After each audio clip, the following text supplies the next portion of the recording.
Coucou les amis, j'espère que vous allez bien, c'est Eljo, bienvenue sur la chaîne. Les amis, dorénavant, chaque podcast donnera lieu à des cuts, c'est-à-dire que vous aurez des versions plus courtes, en fait, par thématique abordée dans les différents podcasts du concept Passion Yu-Gi-Oh! Ces cuts seront diffusés, bien sûr, après la sortie de l'intégralité du podcast original à chaque fois.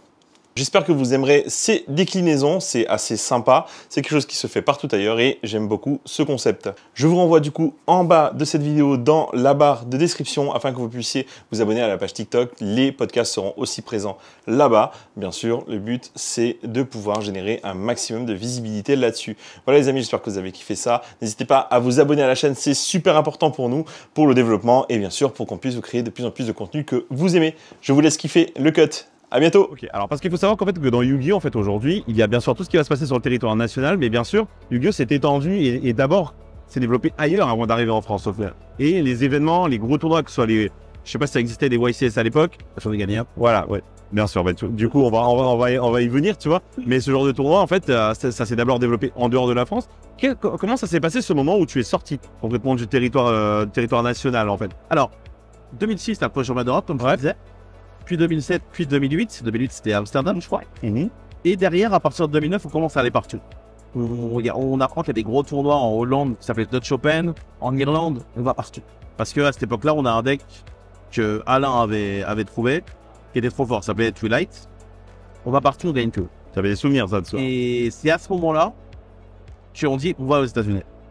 Wow. Et c'est un gros pas, ça, quand même, en vrai, non? Bah, la chance qu'on a, c'est qu'on paye pas. Oui, à ce moment-là. Ouais. Parce que si on doit payer, c'est autre chose. Ah oui, bah ça c'est clair. Et du coup, bah, on s'envole aux États-Unis pour faire un YCS. Donc à l'époque, ça s'appelait Shonen Jump Championship parce que la licence n'était pas encore reprise par Konami. Mais c'est les YCS globalement, puisque c'est tous comptés dans les 250, dans le 250e arène là. Oui, à Londres, en avril. Et je gagne. Et tu sais qui sort dernier round? Non. Alors c'est pas bien. Oh là là. Enfin, et je le fais Lumina Garotte et je pioche deux quoi. Et du Airwolf, c'est un peu. Wow. Dur quand même de sortir son coéquipier sur la dernière. C'est moche, ouais. Après, c'est moche, mais ça montre en fait que vous vous rencontrez au top, en fait au haut niveau, quoi. En fait, on est au top, on dire. On savait, tu vois, au début d'un tournoi, qu'on allait se rencontrer. Il y avait 3 joueurs dans l'équipe qui voyageaient partout. Le dernier, c'est Johan. Ouais. On savait qu'on allait se rencontrer. Donc on y était préparé et on le vivait bien, tu vois. Johan Deschamps, c'est ça? Des camps, voilà, c'est ça. Voilà, globalement, on savait très bien qu'on allait se rencontrer. Ok, et du coup, cet événement, en fait, cette première, on va dire, grosse expérience vraiment en dehors même de l'Europe, au final, quoi.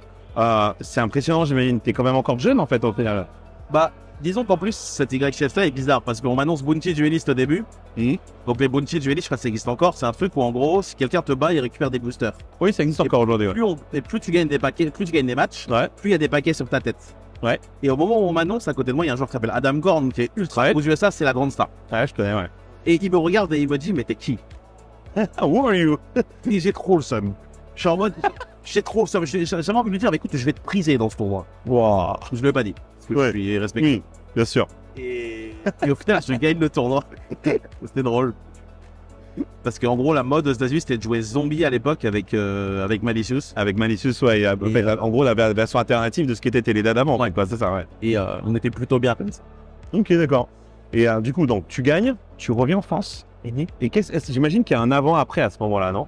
En fait, là, tu as gagné à l'extérieur, aux États-Unis, j'ai envie de dire. C'est une évolution de mentalité, tu vois. Après le France, je te dis qu'est-ce que je peux gagner. Donc, tu essayes d'aller plus haut, tu vois.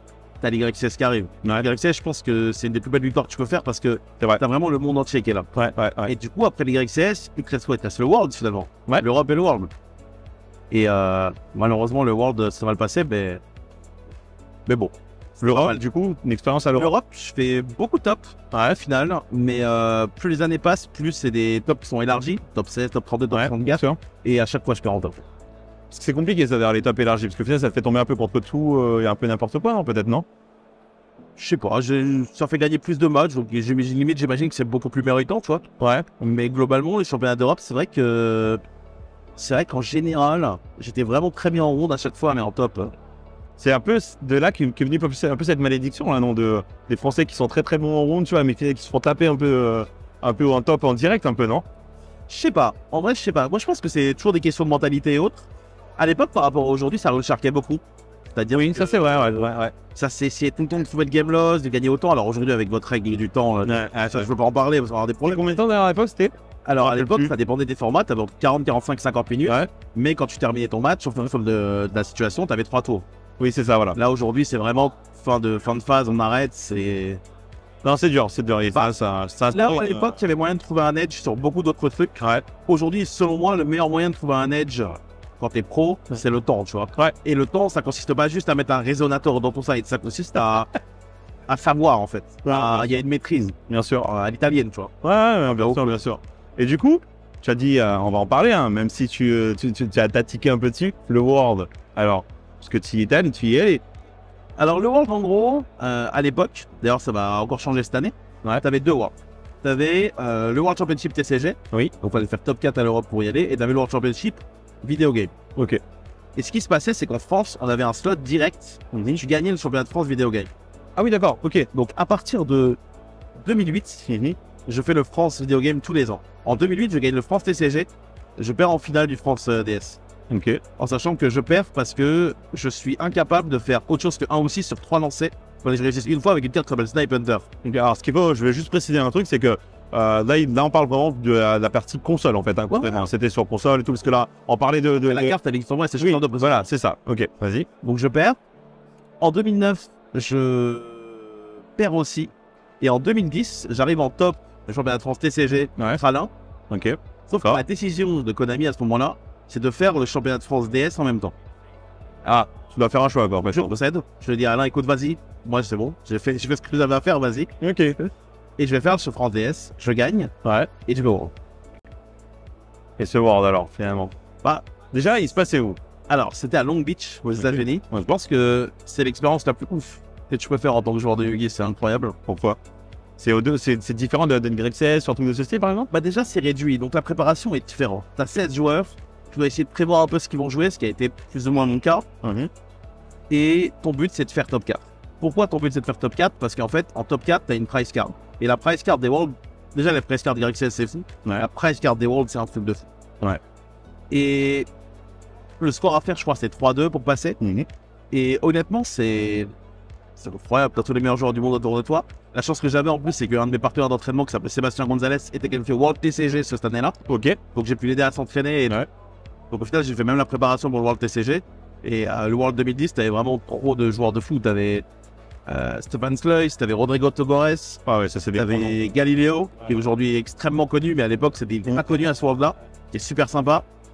Il y avait un Américain super connu, mais j'ai plus son nom. Billy peut-être, il n'y a pas Billy Break aussi? Non, il était sur la carte en fait lui. Non, Billy Break, il était pas là. Il était pas là? Ok. Billy Break, à cette époque-là, c'était un joueur qui topait tous les YCS. Ouais. Mais qui avait, comment dire, des fois du mal à finir. Il a quand même gagné 3, attention. Oui, parce que c'est ce que j'allais dire quand même en fait en vrai. Hein. Pas comme s'il n'avait pas fait ses preuves pour le coup, tu vois. Non, pour le coup, c'est un super. Ouais. Mais il n'était pas au World. Ok, d'accord. Et du coup, ce World se passe comment complètement pour toi? Parce que Alors, tu l'as pas gagné du coup de ce non, qu'on je écoute. peux pas gagner. Voilà. Fini deuxième. Ouais. Faut savoir que, tu t'en doutes un peu avec ce que je te disais, je perdais jamais de finale. Ouais. C'est-à-dire que les gens s'amusaient à dire que quand j'étais en finale, je perdais jamais. Ok. Et du coup, je savais pas ce que c'était. Donc t'étais tiercé gagnant toi en fait en vrai. On fait les paris sur toi. Bah, soit je perdais en top, tu vois, soit quand j'allais en finale, c'était fini. Et là, on se retrouve dans des situations où moi je jouais Monarch, parce que le film en gros c'était Gadget les Chabots, je sais pas si tu connais. Si, mais Cabot, ouais. Plante, qui Ouais. est mon pire match-up. Et le troisième deck c'était Blackwing. Ouais. Il y avait un quatrième deck qui était en finale, c'était Hero avec Gemini Spark et Shining et Super Poly. Ouais. Et du coup, moi je jouais Monarch, il y avait un match-up qui était positif contre 3 sur 4. Ok. Par chance, en top, je tag les bons match-up et les plans de sortent. Ouais. Ok, Et je me retrouve en finale contre Hero. Et l'idée, c'est que en finale de ce tournoi, personne n'avait mon side de toute la salle. Oh, pourquoi? Parce que t'as pas eu à l'utiliser, c'est ça? J'ai jamais eu le cheese. Ah d'accord. Et tu l'as jamais peut-être topé même durant les rounds du coup alors? Hein? Tu t'as peut-être sidé mais tu les as jamais eu en main en fait alors? Ah non, j'ai pas sidé des rounds. J'avais un. T'as jamais sidé de toutes les rounds? Pratiquement pas. Je sidé que 3 cartes. Ok, d'accord. Ouais. Cassé. En gros, j'avais une strat où je changeais de stratégie avec vos cartes. Ok. Et on arrive au final des Worlds. Il reste 3 minutes à la clock. Et globalement, je perds la manche, je la concède. Ouais. Parce que j'ai perdu, parce que mon adversaire a juste gagné. Ok. On arrive à cette situation où mon side apparaît sur l'écran pour toute la salle. Wow. Et là, toute la salle crie. Mon side, c'était 12 cartes de burn. pour gagner au time. Incroyable. Oh, purée. Et en fait, il n'y a rien de plus dur à ce jeu Ouais. que de mener ta stratégie à bien, arriver où tu veux et perdre quand même. Et perdre quand C'est même. Ouais. horrible. Ouais, bah oui. Quand tu te dis j'ai un bon match-up contre ça, tu t'es préparé pour ça et quand t'arrives, tu perds. Ouais. Et du coup, bah, à partir de là, qu'est-ce qui se passe? Je perds autant, je pioche pas de carte de le side. De temps, ouais. Et ouais, c'était dur en vrai. Perdre du des Worlds, c'est dur. Hein. Ah, je pense que est-ce qu'on s'en remet vraiment d'ailleurs? On pas vraiment, ouais. Ouais. Ouais, tout à fait faux. Quand vous avez dans ça, pas marrant. Ah ouais, mince. Aujourd'hui, ça va, j'ai du recul, mais Ouais, bah oui, bien sûr. je pense qu'une des raisons qui fait que j'ai arrêté, que je me révélais pas avant, c'est ça. Ouais, Ah oui, à ce point-là? ça m'a heurté beaucoup plus que ce que je pensais.